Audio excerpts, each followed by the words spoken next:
Please welcome Sheryl.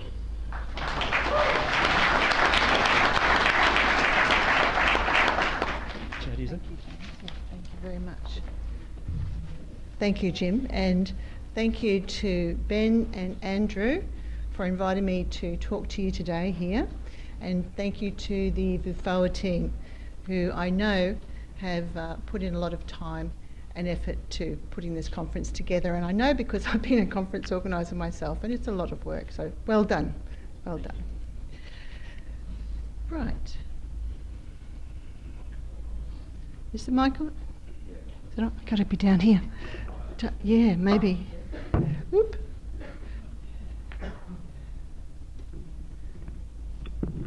I'm a little bit taller.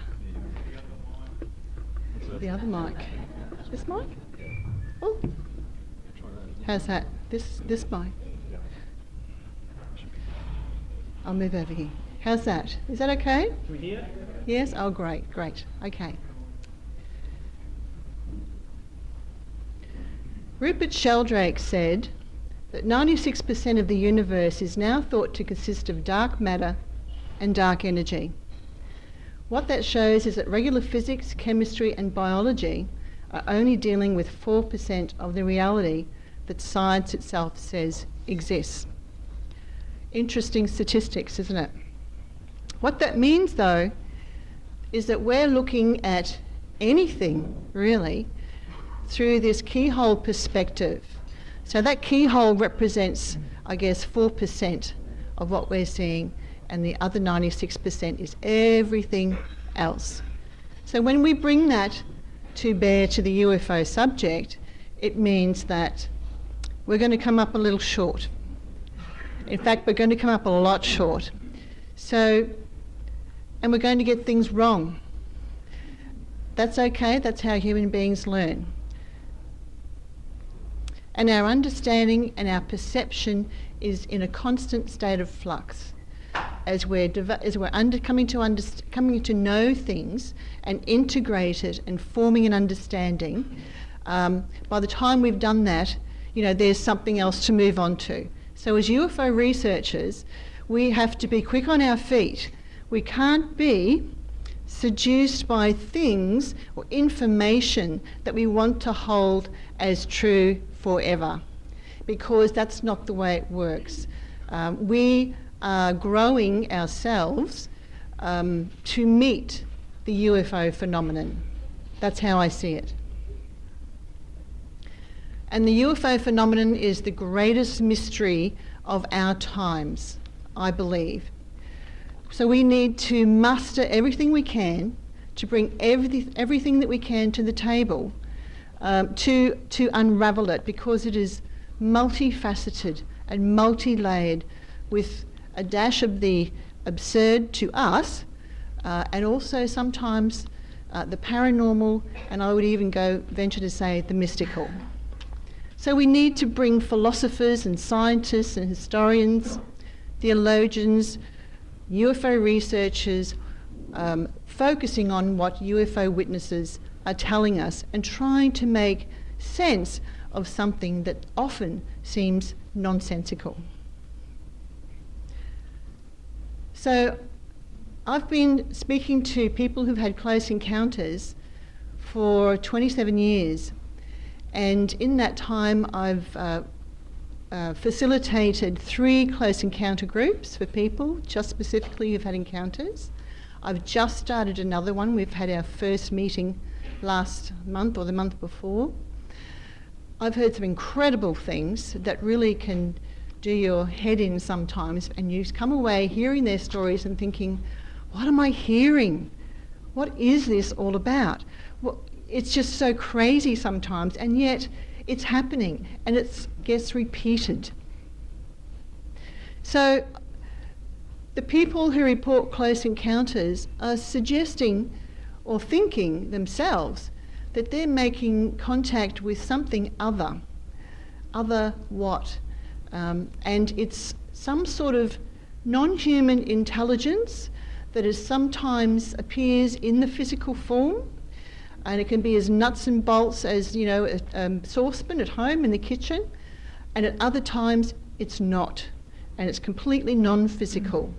That may be because there's a few phenomena intercepting. It's not quite clear, but it could be all of the above as well. The people who report close encounters are generally credible people. They are not intent on creating a hoax. If anything, they really don't want to come forward. They don't. If I'm talking to people on the phone, and I must point out too that I've spoken to hundreds and hundreds and hundreds of people over the years, but a lot of those have been on the phone because they're looking for someone within Australia to be able to tell their story, and there's not a lot of people around to be able to tell it to. So, but a couple of hundred of those I have spoken to face to face. So I've had the opportunity to be able to sit and study those people, to observe them, and I guess you could say I'm an observational researcher, and at times I'm a participant researcher, meaning times where I will interact. And on occasion I've been able to stay in touch with people who've had close encounters for many years. The amount of people that I have remained in touch with for about 20 years, I can count on my hand. But that provides me an opportunity to be able to follow them and see what happens in their life, to see what life path their experiences send them on. And this is really important, as we'll talk about soon. When people come forward about close encounters, they lose their standing in their circle of influence. They tell their family, they tell their friends, they incorrectly tell their workmates, and people can lose jobs and lose relationships and be shunned from their family because of their experiences. And it is a difficult thing for people to go through. People, I've spoken to a handful of, I guess you could say I've looked at a handful of cases involving children. I don't focus on children's cases, but I do speak to their parents.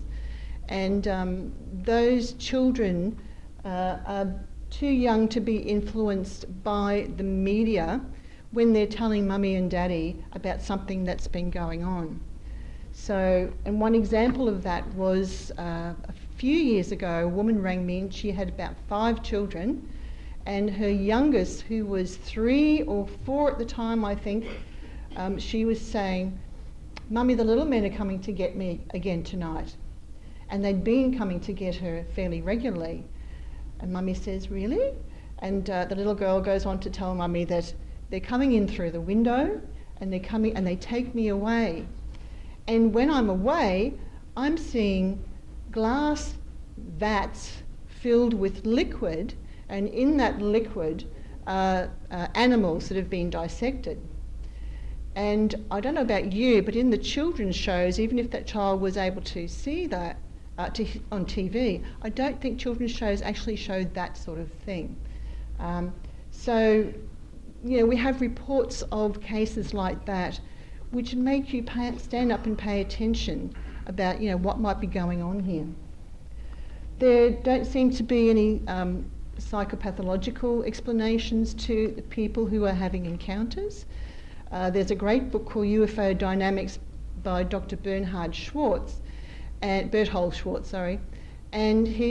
book was about the psychotherapy and psychic aspects of the UFO subject.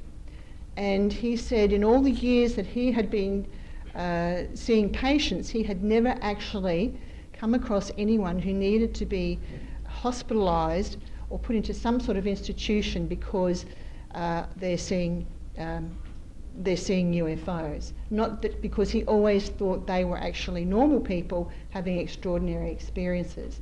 And when he went off and researched, looked into the county hospitals, the mental hospitals there, he found that none of them in there were reporting that they were seeing aliens, and nor was that why they were in there. We have multiple witness cases that corroborate stories. We have some physical evidence at times. Like Bill was saying, it's quite rare to have physical ground trace cases. But Barry and I did investigate one last year in northern New South Wales. But we can have that. We have reports maintain consistency over time and the sequence of the events that occur to people. The content remains very similar cross-culturally, and if anyone's read John Mack's book Passport to the Cosmos, which is it has 3 cases in there. I think one's an African case, one is South American, and the other one, Native American is the other one. And they all contain very similar themes in them, even though each culture has a different interpretation about what they're experiencing. And people's lives are changed forever because of their experiences. No matter how long they try to suppress the changes that are going on within them, eventually they change, and they change in a particular way, along a particular route. For example, a group of people may be going along in life, they have an event that happens, and they all change in a direction, particular direction. What does that mean? What does that mean? Well, it probably means that we're hardwired, and that when an event occurs to us that is profound, that we undergo this process, and we'll talk a bit more about that. So in Close Encounters we have quantitative information, and we have qualitative information. The quantitative is things that we can measure, angles, distances, heights, etc. And with the Close Encounters we have qualitative, which are people's stories, their observations, how they felt at the time, what they felt, what they saw, what they smelt, what they tasted, all those sorts of things. But most of it, in Close Encounter investigations, it's mainly qualitative data that we're looking at. But that has its place in research as well. We can't just go on the physical evidence, because that never gives us the whole story. We have to understand, we have to listen to the person's story and try and find some sort of context for that to exist in. And when I say listen to their story, I mean their story with capitals. Not just their story about I had this experience, I saw this being, I woke up in the early hours of the morning, saw 3 beings beside the bed. Next thing I remember waking up the next day, which was my experience actually. So that is not the story. We're putting that story within the context of their life story to be able to understand more about what's going on. And that's really important when we're trying to unravel the close encounter phenomenon. We need to look more deeply at what's going on for them when they have these experiences, in fact in their whole life. We need to look at their current life circumstances, their recent stresses, their close relationships. We need to look at their mood and emotional states, their anxieties, the developmental stage. For example, we know people who are 60 but they act like 20. We know people who are 20 and they act like 60. In natural human development. All those things have an input into our understanding of what's going on, and I'll explain more why soon. We need to look at their childhood losses and traumas. We know that people who report close encounters often have difficult childhoods, and they may not think that they've had a traumatic childhood, because they've just, as kids, what you do is you survive, and you tend to you might have an experience where you have a parent who's died, you have a parent who's an alcoholic, a parent who's ill, you may have a sibling who's ill or has died. You may have 2 parents needing to go out and work, and you might be the eldest of all your siblings and you've got to raise them. It's interesting how we see trauma, because I ask people about their childhoods and I say, would you have a difficult childhood? And they say, no, not really, just like everyone else's childhood. Please tell me what it's about. And they tell me this horrific childhood. They just don't perceive it as traumatic. But as an adult, you're looking back, you think, little kids going through that, that's difficult. So, and this is what often comes up with people who report close encounters. We need to look at their critical abilities, their ability to discern about their experiences, about what's going on around them, their level of knowledge, and are they worldly people?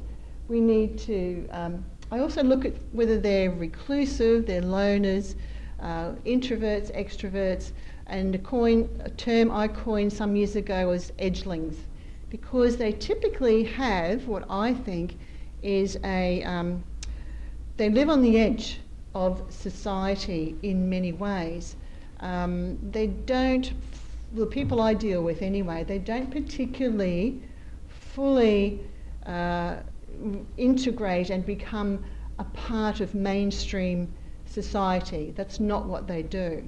And even if we have meetings, which we do monthly, people who have close encounters will sort of at various times hang around the back of the room, don't talk to people when they can, just there observing, very quiet, that sort of thing. And that's when I go over and I say, you know, what brings you here? So that's a typical sort of person. Also, we need to look at their thought processes. Are they cogent? You know, is their thinking organised? What's going on? We need to look at everything about the witness, because we no longer have what it is that they've seen, so we then have to study them, really. That's all we can do. People who report close encounters, and I'm talking not just abduction experiences, I'm talking a wide variety of close encounters. They could be positive and uplifting encounters. But they embark on what I call the encounter journey. And this involves where they have an event or series of events occur, and it, like I was saying before, it changes their life and they head off in a particular direction. And the event or the series is the close encounter, the series of events, and it shatters their reality. They question what's real, what to believe. They go through this loss of personal identity, and they can have a lot of grief about that. So this is who I was, say, before the experience, and they haven't quite formed the person that they are after the experience, so they can be feeling a little bit bereft about that. They can have emotional ability, well, they have spontaneous crying or laughing, those sorts of things. They can also become ungrounded and diffuse their personal energy. And we had Ray Hernandez in Brisbane recently from the Free organisation. And Ray had been through his own encounters, and he called his story The Metamorphosis of Ray Hernandez. And he was very, his experience had activated him. It had made him powerful. And there's a psychologist calls that potentiate. The experience potentiates individuals. In meaning, he became driven to do something, which was to get the Free organisation up and running. But meanwhile, he's running out of energy doing it because it's such a powerful effect on him, and people like him, that they just have to do this sort of stuff. They don't know why, it just happens. Of course, that can lead to illness too. So there's a lot of stress, illness. About this time, tendencies and abilities arise. So I found that people can become quite socially conscious. They can walk for causes. They'll write letters to the editor. They'll get involved in school groups, community groups. That seems to be activated as well. They can become artistic, and I spoke about this at our conference in 2006, but it's not new. John Spencer from the British UFO Association, no longer with it, but he was president for a while. He wrote a book called The Gift of the Gods, and he touches on the creative aspect with people. So people who report close encounters are often artistic. They can sculpt, paint, do pottery. They can be singers, dancers, performers of any type, really. But that part of them is enhanced by their experience. There's a tendency for them, well, it's not a tendency, it's intertwined in their lives, is the psi effects arise. So they become precognitive, clairvoyant. They see dead people as well. And I'm actually speaking about that here in January, back in Melbourne at the Afterlife Explorers Conference. The connection between Close Encounters and the Afterlife, if you're interested. And it's on the last weekend in January. There's a tendency for them to be vegetarians. We get a lot of vegetarians coming to our meetings. There's always a request, we've got to have vegetarian food. I'm a vegetarian as well. Become electrically sensitive. For a while, people were putting this down to the cause of their close encounters, but I believe it comes from the individual. Somehow something gets switched on in their electrical circuitry and makes it heightened, and they become electrically sensitive and affect electronic equipment around them, those sorts of things. They have a sense of mission that emerges, and they can run around saying, I know I've got to do something, I know I've got to do something, but I don't know what it is. Sometimes though, if we're given enough time, they'll figure it out and they'll do it. Also, they go on a quest for meaning about life, about their experiences, and they reevaluate everything, much like a lot of us here are doing, but they do it intensely. It happens very quickly for them. So they become hothoused by their experiences. So when I'm working with people who've had close encounters, of course I'd like to be able to say this person has had a real experience. What I've done over time is I've developed ways for me, and I think as researchers, you have to establish your own set of evidence rules. I know that we like the scientific approach, but when it comes to close encounters, we can't do that readily. So we've got to develop for ourselves boxes that we can tick as we go through. So for me, I'm looking for indicators and themes. Actually, I'm not looking for them. They just talk and I go, oh, tick, tick, tick, you know. So things that often come up are close or significant sightings. And this is with a good question, which was one of the questions raised about, I think we'll talk about tomorrow, is, you know, how long do we pay attention to lights in the sky reports? Well, actually, we should be doing that often, because with close encounters, they're often preceded by sightings. So we need to keep paying attention to those, okay? Multiple sightings, as soon as someone's starting to tell me that they've had many sightings, I'm going, I've heard this before. A family history of sightings, where there's missing time, which we're aware of, the emergence of psi, or a history of that in the family, and often it comes back to clairvoyant abilities, believe it or not of other people in the family. We also, we talked about difficult childhood, sensitivity to light and sound and the emotions of others. That often comes up. I'm amazed how often that comes up. Sensitivity to environmental toxins. Some people have to live outside the city because they can't be around power lines, for example. They can't take medications. They've got to have organic diets because they're just very sensitive to what's going on in their bodies. They can often develop an ecological concern. I've had people sitting at my dining room table crying because the baby seals have been battered in the Arctic, or that a whole bunch of dolphins have beached themselves on the beach. And they're deeply, deeply upset, and they seem to be attuned to the animal kingdom, or various species of them. And I'm sure a lot of you know Susie Hansen from New Zealand, and her book, I've forgotten the Dual Soul Connection. And in that, Susie talks about her ability to be able to communicate with animals soon after she had her close encounter. They often become creative and artistic, and they develop an interest or they particularly work in the healing fields. And I heard Bud Hopkins say this back in the 90s, that people who report close encounters are artistic, creative types, and they work in the healing fields, whether it's traditional medicine or complementary therapies, alternative therapies. And if they're not doing it, they want to do it. They want to turn that interest into their vocation. What I want to do now is to tell you about a case that happened back in 1988. And I'm only going to share one case with you, but it's a bit of a lengthy case. But it contains a lot of elements of a lot of close encounter reports.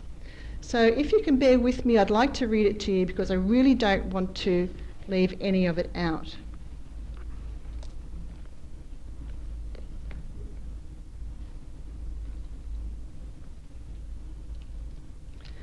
Right. It occurred in July 1988. A woman was working at Jupiter's Casino on the Gold Coast in Queensland. She drove the same way to work and home every day. And this particular night she left work around 7 p.m, walking across the car park towards her car, when she saw the brightest star she'd ever seen. And it was so bright and beautiful she couldn't take her eyes off it. And then quite suddenly she became very emotional and she started to cry, and she didn't know why. She quickly got into her car because she was a bit embarrassed about people seeing her crying, and about 5 other people in the car park also saw this bright light or star and were commenting on its brightness. The woman drove off. The next thing she remembers is pulling over to the side of the road, feeling very disoriented and wondering where she was and how she got there. And it took her a few minutes to get her bearings, then she drove home annoyed with herself for driving in such an irresponsible manner. Can you imagine beating yourself up because you've had some sort of, end up somewhere you didn't think you should be. On arriving home, she was still quite emotional, but when she walked inside, her husband wanted to know why she was over an hour and a half late. She was shocked and ran around the house checking all the clocks, but found he was right. The bright light followed her home every night for a week, and she said there's no way of describing the intensity of the emotions that she felt. And the star or the light felt like home to her. It felt like that was where she belonged and it was where she wanted to be. And she didn't understand why she felt like this. But at the same time she said, I couldn't understand why I was here on this earth. This wasn't my home. Up there in that light was where I belonged. Why was I here? And I've heard that a lot. People who have close encounters, they've had their bags packed ready to go home for years. But where's home? They don't know. Every night for a week driving home from work, she had emotionally charged conversations going on inside her head with the bright light as it followed her home. So of course she thought she was starting to go insane. And maybe I should go and see some sort of mental health professional because this is really not very good. Finally, she decided, after that week, she decided, she didn't see the light or star again, so she put it out of her head. And about 4 weeks later, she went to the doctor, and as she wasn't feeling well, and to her utter dismay, discovered she was pregnant. She was over the moon, even though it was her utter dismay, but she was over the moon, so the incongruency there, and immediately wanted this baby more than anything. She already had 2 children, a daughter aged 11 and a son 13, but wanted this baby so much. But she had concerns because something didn't feel right, and she had a terrible feeling that she was going to lose the baby. About 2 weeks later, she developed gynecological problems, rushed off to the doctor for a pregnancy scan. According to the doctor, everything was all right, and she was about 6 weeks pregnant. She and her husband had planned a holiday for the 2 of them for the first time without their children and left to travel to Cairns, North Queensland on the 27th of September 1988. She starts to have some bleeding again, but decides to keep quiet about it. And the next afternoon they leave for their holiday. They stayed overnight in a motel. The next morning they headed off again towards Cairns when suddenly her husband decides to take a detour west to visit the gem fields at Sapphire for a couple of days. And that's Sapphire there? Okay. Oop.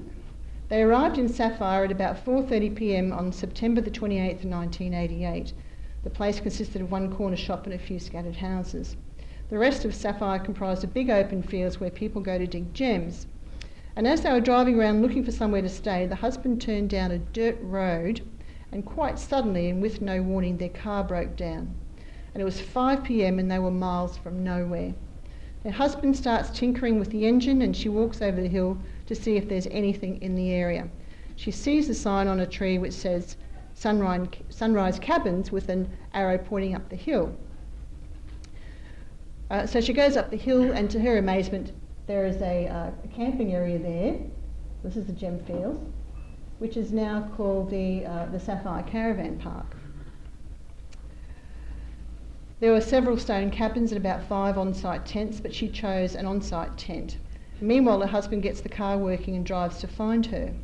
That night, she's laying in the tent and looking out the flap of the tent into the night sky and thinking how beautiful it was.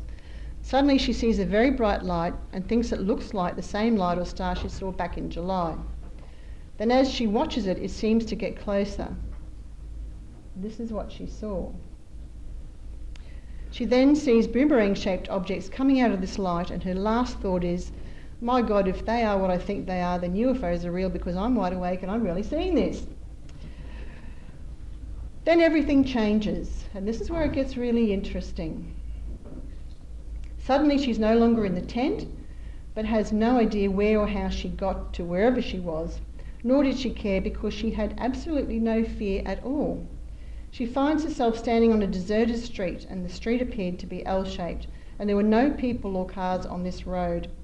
And it was night, and she was standing under a lamppost, and there was another lamppost on the other side of the road. And at the corner of the street there appeared to be a country and western tavern with lots of people, and somehow she knew her husband was in there as well. The street was totally deserted, and she knew she was waiting for someone. She's feeling very excited, almost ecstatic, and then she sees a silver vehicle. She describes it as being like a car, but with no wheels, and it's coming toward her from the sky, and it lands in front of her. No wheels, doors or roof, and it seemed to hover just slightly off the ground. And in this vehicle were 4 very human-like beings, and they were all male, and one of them was holding a small child. And they were all dressed the same, including the child, in silvery skin-tight one-piece suits. And even the boots they had on seemed to be part of the suit. And the suit was made of like a mesh. And at this point, the witness becomes very emotional. She starts to cry because she knew these people, but she didn't know how, and felt the most immense unconditional love in their presence. She felt a sense of belonging and knew wherever they came from was also her home. She also knew the child they had was her son. He was beautiful with blonde curly hair, hazel eyes and very fair skin. And he looked just like them, and all she wanted to do was hold the child. But first she had to undergo a detoxification process, or something like that, she was told. And they explained it to her and told her it was necessary. But she can't remember what they said. They also told her that it had something to do with the fact that they operated in a very different vibratory or frequency levels than us. That's what they told her.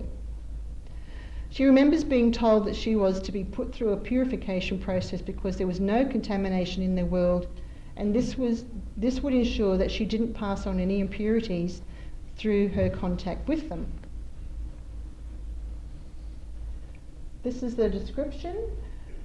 The next thing, she sprayed with some type of liquid, and we heard a lot of this during the abduction experiences, didn't we? Where people are being doused with some sort of liquid and before they can actually go into a spaceship. She's soaking wet from head to toe, but then she's completely dry again. She was then allowed to hold the baby, and a very long conversation took place telepathically between herself and the silver-suited being who had the baby with him when they arrived. But again, she can't remember any of it. He was the only one who spoke to her at all times, and it was the other 3 who performed that detox process.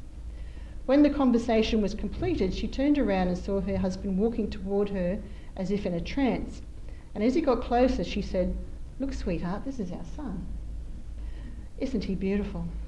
But he just kept walking as if he couldn't see or hear her, and she was told that he knew nothing of this event, and nor would he even understand it.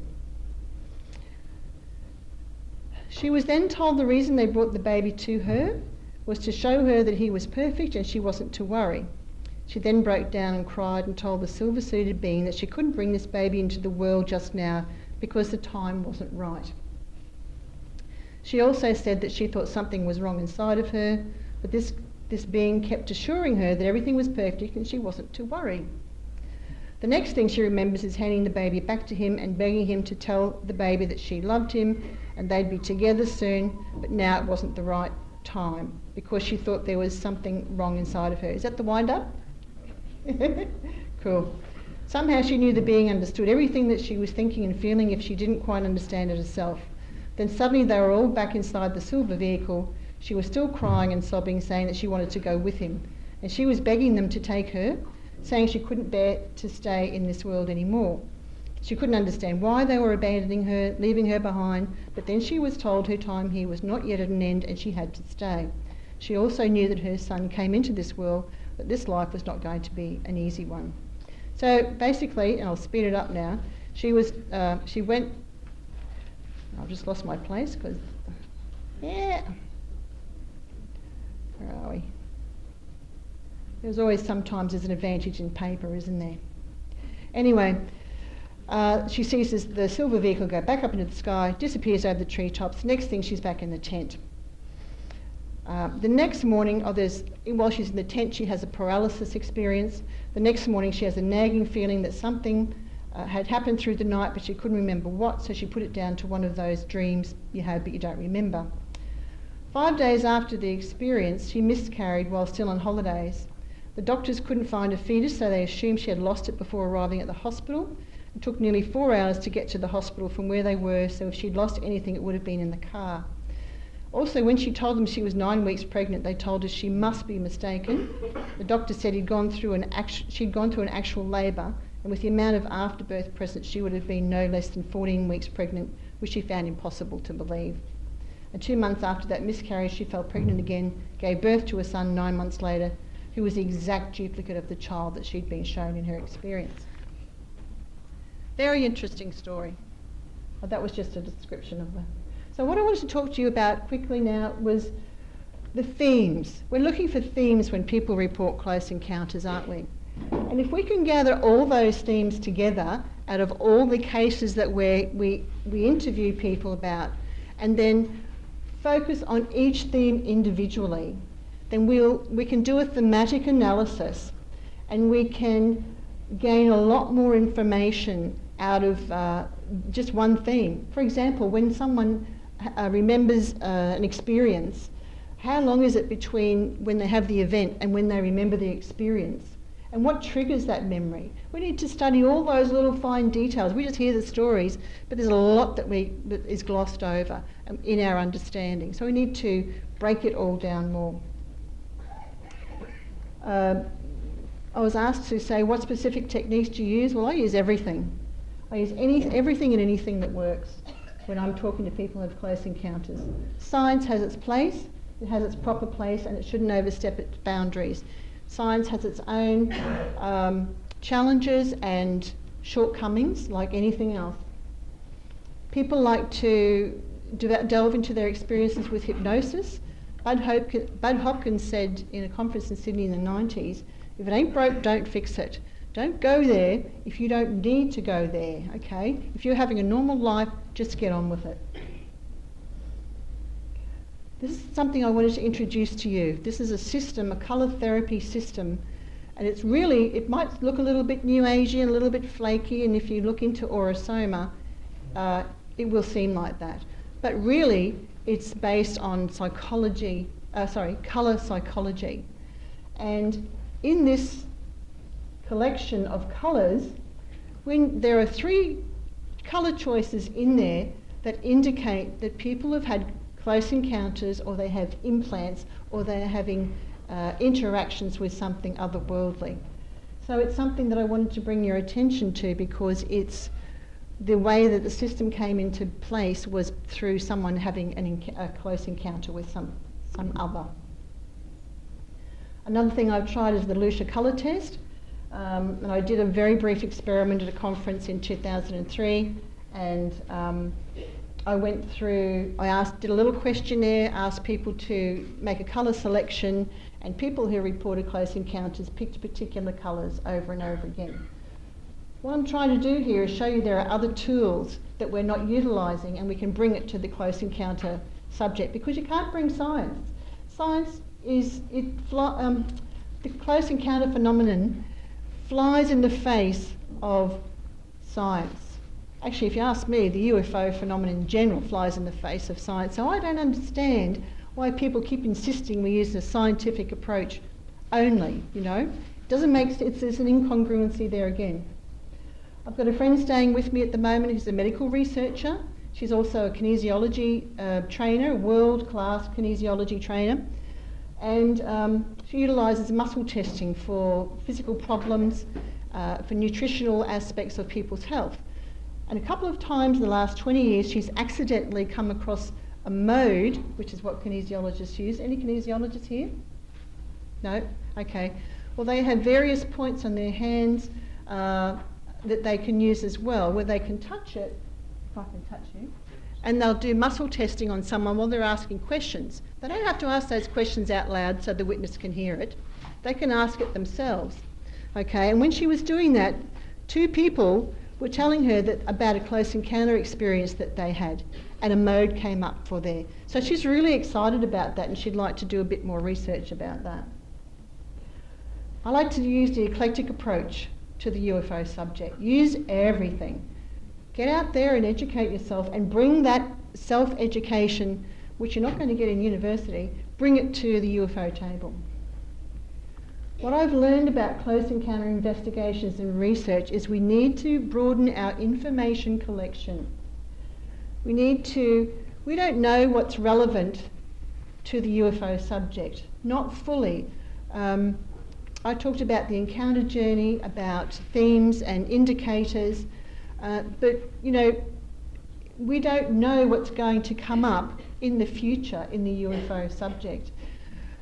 One of the things I missed really early on in 1988 when I started doing investigations is what people who report close encounters often report near-death experiences.